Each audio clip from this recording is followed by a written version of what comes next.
Para to sa'yo, Leo. Message for you today. December 17. At kapag ito ay hindi na upload, today is bukas na to guys. Okay, but ito ay reading ngayong December 17 sa mga Leo. Leo, this is for you. At kumusta na kayo guys? Sa mga Leo na nasa ibang bansa is kayo ay mabuhay at magpakatatag kung ano man ang inyong ginagawa sa ibang bansa at trabaho kayo. Alam ko is mag-ingat kayo dyan guys at magpakatatag sa buhay sapagkat may mga magagandang mangyayari sa inyo. Okay, Leo. Message po you. Ito man ay paalala sa inyo o mensaheng napakaganda. Lalo na mga nasa ibang bansang Leo is para to sa inyo, okay? Para to sa mga Leo na nasa ibang bansa or sa malalayong lugar na nagtatrabaho. Okay guys, 7 of Rafael is here. Ito ay mga pagpipili-pilian ninyo. Okay, ito ay dapat ninyong bigyan ng atensyon. Time to make decision. Leo, maging clear ka kung ano yung gusto mo and take action. And din dito ng detoxification, yung parang pag-cleansing, okay, sa paligid, sa inyong mga kakilala, mga nasa paligid ninyong mga tao, para makapag-isip kayo ng mabuti dito sa pagdedesisyon na to guys, sapagkat ito ay pamimili. Okay, pamimili ito.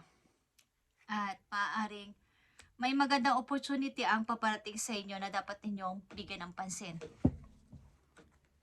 Lalo na't papasok na naman ang bagong taon guys. Okay, Leo. Ito yung time para ikaw ay mag-make ng decision. At alamin mo, maging clear sa iyo ang ano talaga ang gusto mong mangyari. Ano ang gusto mong gawin sa buhay. At mamili na. Gumawa din ng aksyon. Okay, I need 3 messages dito na may kaugnayan sa inyong mga dapat pagdesisyonan sa mga Leo. I need 3 messages dito na may kinalaman sa inyong dapat pagdesisyonan. I need 3 messages but gusto niyo lumabas guys. Okay. Yeah. Ito ang isa sa mga dapat ninyong bigyan ng aksyon o pagdesisyonan. May gusto sa inyo makipag offering something ng o kaya is magkaroon na tayo ng forgive sa isa't isa. I-forget na natin ang ating mga napag-awayan, napagkasamaan ng loob. Merong ganitong dapat kayong bigyan ng pansin. Ito ay Scorpio or Leo na katulad ninyo guys. Ito ay isang taong malaki ang kaugnayan sa inyong buhay na gustong magbalik sa inyong buhay or gusto ulit kayong maging kaibigan. Kahit kaibigan lang or maging magkaibigan ulit. Okay, maring ito ay pag-ibig or isang matagal na kaibigan ninyo na matagal na nalayo sa inyo, wala na kayong contact, wala na kayong pag-uusap, at ang person na to ay gusto ulit sa iyo makipag face to face, mag-talk ulit kayo, mag-banding ulit kayo. Okay, yan ang inyong dapat pagdesisyonan simula sa araw na to. May ganyan kayong sitwasyon. Okay, Leo. Andito ang 9 of Wands, guys. Takot ka sa napakalaking responsibilidad na nakaatang padati sa'yo or nakaatang pa rin hanggang ngayon sa balikat mo ang responsibilidad na to o mga problema na ibinigay sa'yo na hindi mo naman dapat ikaw ang nag-resolve nito, okay? Yan, dito ang Knight of Wands. Puro ito, fire sign. Andito ang Knight of Cups. Kabila ang plano or marami nagpaplano na ikaw ay lapitan o puntahan. Leo, ito ay ikaw ay gustong kausapin o gustong magbigay talaga ng o magsabi ng sorry. Okay, Leo. At ito ay may kinalaman sa iyong partner sa buhay. Dati, maaaring ito ay iyong ex.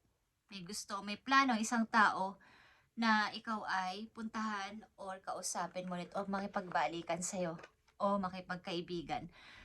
Maaaring may kinalaman to sa kasal, Leo, o sa nakasama mo sa na tao sa buhay mo.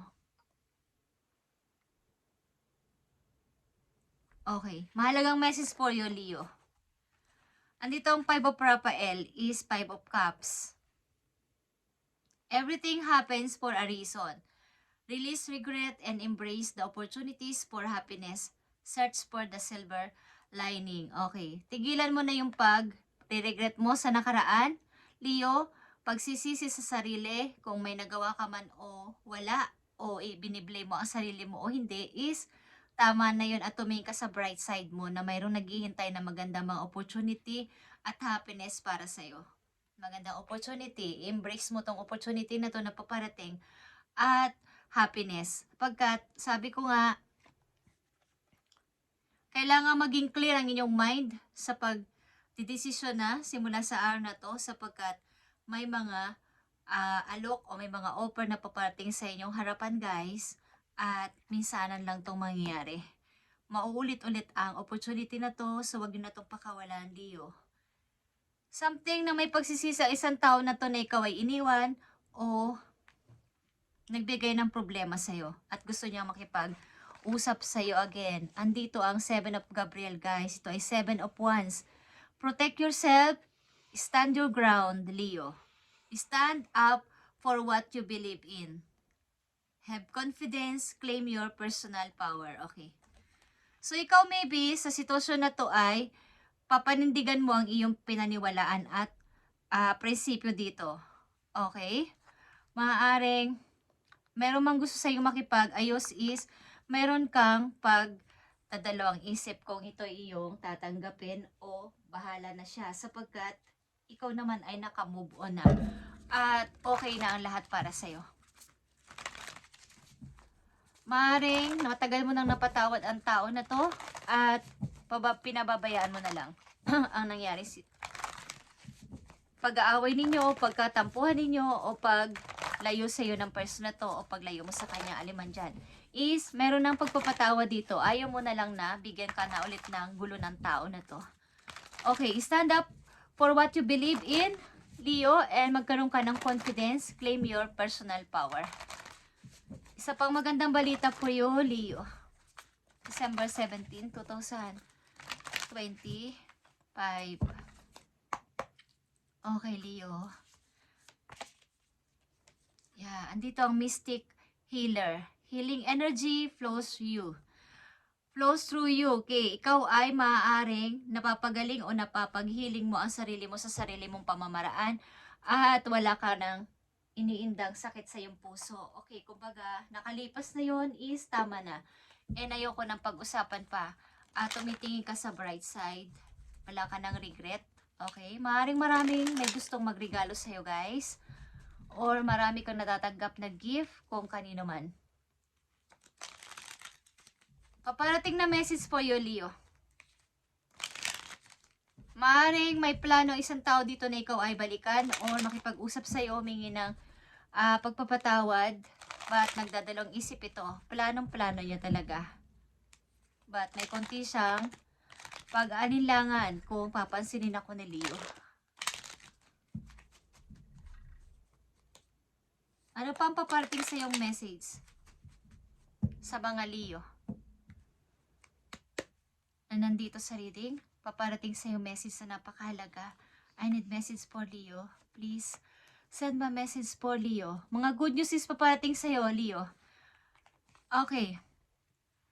Ace of Sword is here. Maliwanag na ang isip mo sa lahat ng nangyari sa buhay mo at maaaring wala kang pakialam kung sila ay maaaring ang ilan sa mga involved sa buhay mo na nagtaksil sa'yo o nagbigay ng sama ng loob sa'yo ay natatakot or kung ano yung mga ginagawa mo ay pinagsasasabi nila.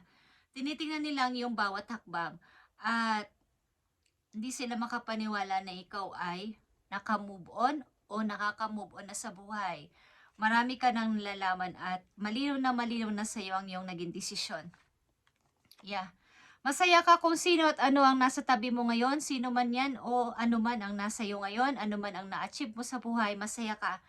At pakaramdam mo ikaw na yung pinakamasaya sa mundo. Okay. Message mo sa mga Leo na nandito sa reading, nabibigyan mo ng message galing sa inyong guidance, guys. Okay, Leo, December 17, 2025.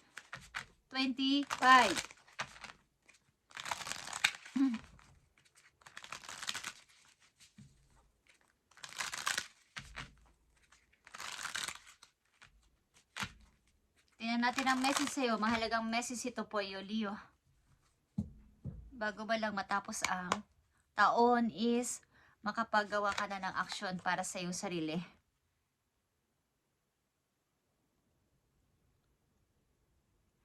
Your practicality is helping. Okay, ikaw ay practical na person kasi kaya nakakatulong ang lahat mong kumbaga yung sitwasyon mo ngayon ay nabibigyan mo ng solusyon sapagkat ikaw ay practical sa lahat ng ginagawa mo ay practical ka na. Okay? Maaring may kinalaman ka o malakas ang naiitulong sa'yo ng moon. Okay, moon energy sa iyong buhay. Kaya ikaw ay patuloy na humingi ng energy sa moon dahil na pag full moon, guys. Okay, humingi ka ng energy sa moon ng ilang mga Leo dito. Is malaki ang naiitulong nito sa iyong solusyon sa problema. Okay. Leo, I need message for you. Bigyan mo ng message ang mga Leo na nandito sa reading December 17. Thank you, Spirit. Bigyan mo sila ng message o advice sa kanilang maaring sitwasyon sa kasalukuyan at para makatulong sa kanilang sitwasyon. Magkaroon sila ng idea. Thank you. Andito ang panda, okay? So, magbigay ka ng boundaries sa mga tao nagbibigay talaga sa'yo ng pasakit sapagkat naapektuhan din ang iyong energy, ang iyong aura, at ikaw ay nadadown o nadidrain. Okay, Leo, your space is sacred. Guests who overstay their welcome infect your aura, okay? And you have every right to stand your ground. Katulad ditong stand up for what you believe in, okay? Maniwala ka lang sa sarili mo at bigyan mo ng boundaries ang mga tao nag-o-overstay na, okay? Diba yung mga overstay lang na sa mga may mga visa. Pag overstay na sila sa country na yon, pinapalayas na sila ng bansa na yon. Katulad nun, okay guys? Yung mga nag-o-overstay na is dapat mo nang paalisin sa buhay mo. Parang ikaw na kasi yung nawawalan. Ikaw na yung nauungusan. Sa halip na sila lang yung nakikitira sa bahay mo, sila pa yung matapang sa'yo at sila pa yung mas magaling sa'yo. Sila pa yung nagdidesisyon sa buhay mo o sila yung naghahari-harian, nagre-rena-renahan sa inyong bahay is nakikitira lang naman sila. Okay, yun ang example doon. So your needs are important. You must nurture your soul. Okay? Sapagkat mahalaga ang soul, guys, kung bibigyan niyo ng attention, okay, is paano ikaw ay nanghihina sapagkat ang dami nag-o-overstay sa iyong isip, sa iyong buhay, na mga taong hindi na nararapat sa iyo, okay? With the same gentle love and support you offer to others. Masyado ka kasing mabait at palagi nag-o-offer ng tulong o ng pagmamagandang loob sa iba na nag-o-over na sila. Baga, nagtitake advantage na sila sa iyong kabaitan, Leo. So, ikaw ay magbigay ng boundaries sa kanila. Katulad ng panda, okay? Boundaries at kailangang bigyan mo ng food ang iyong soul. Okay? Mamahinga-mahinga sa pagtulong ng over sa tao na ikaw din naman ang ginagawang masama at pinapasama sa ibang tao, okay? Parang ichinitismis ka pa nila, okay? Sa mga ginagawa mo kahit wala naman na masama is binibigyan ng bagadagdag. Okay, guys.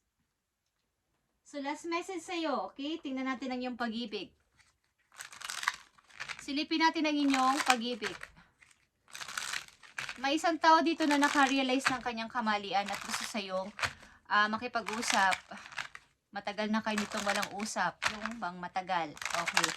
Na gusto niya meet sa'yo, makausap ka muli, at sabihin na, pwede ba tayo uling maging magkaibigan or magkabalikan? Okay, liman dyan, guys.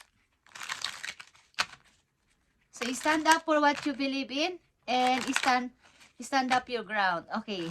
Protect yourself sapagkat ang aura mo ay naapektuhan o maapektuhan dito sa mga taong hindi deserve sa iyong pagtulong, hindi deserve sa iyong kagandahang loob. Okay, Leo.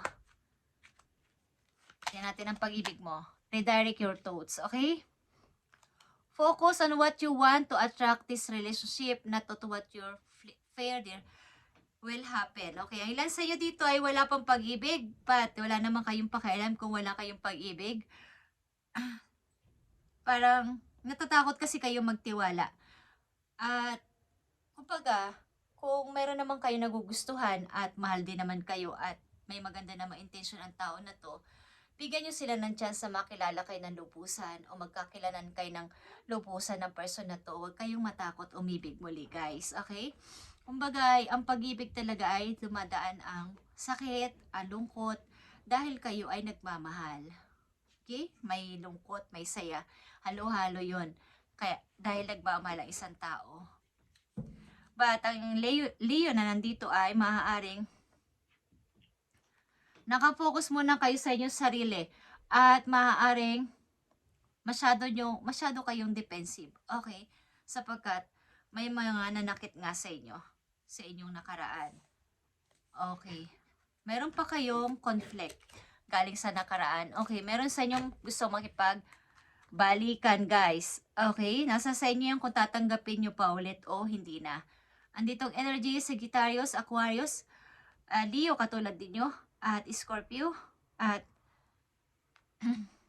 Libra is here, guys. Scorpio, malakas dito ang water sign, at Aries, okay, Leo. At Leo na katulad ninyo andito. Okay guys, thank you and God bless Leo. And mabuhay kayo kahit samang kayo saan mundo nandoon, saan lugar sa mundo is. Mag-ingat kayo at pagpalain kayo ni God sa inyong mga gagawin at pagdidesisyonan sa inyong buhay. Guys, lalo na't papasok na ang 2026. Kailangan gumawa kayo ng may paparating kasing mga offers sa inyo. At ito ay pagmumula ng inyong bagong opportunity ito, guys, at new beginning sa buhay ninyo. Ito ay end of the delays na. Ito ay nakatakda sa inyo magpakita at magparamdam, guys. So, a change in direction that offers happiness. May kasama itong happiness, guys, sa inyong para parating na opportunity na to. Kayo ay sasaya dito. Okay, ito ay good news para sa inyo. Thank you, Leo, and God bless.